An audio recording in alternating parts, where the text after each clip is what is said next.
World War I was one of the greatest threats that mankind had ever faced. The war was so large it split the world into two, forming two sides, the Allies and the Central Powers. Both sides had deployed over 70 million soldiers, and more than 9 million were never able to return home. World War I began in Europe on July 28, 1914. It started with the Austro-Hungarian invasion of Serbia, and ended with a ceasefire agreement on the 11th day of the 11th month, during the year of 1918. This day was later known as Armistice Day, or as we know now, Remembrance Day. War is a time of deep emotional upheaval, and it has been proved that internalizing the trauma that war brings is extremely dangerous to the human psyche. Poetry is one way to release this trauma and share with the world the intense personal emotions that war brings. John McCrae is an example of a veteran who was scarred with shell shock and used poetry to help release the trauma. He was even quoted as saying, "All the goddamn doctors in this world will not win this bloody war. What we need is more fighting men," showing his true belief about the war efforts.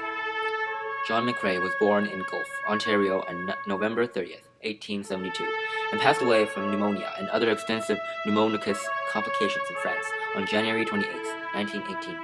He was a poet, physician, author, and lieutenant colonel of the Canadian Expeditionary Force during World War I.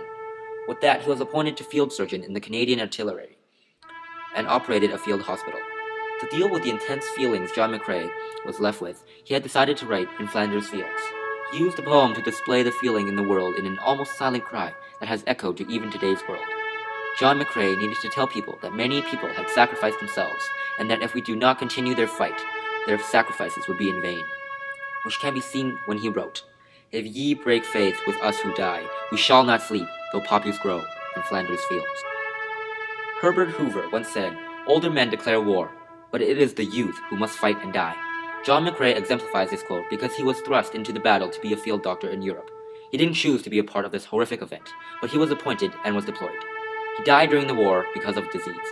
War is the embodiment of anarchy and suffering that forces young men and women to die of all which lay in Flanders fields.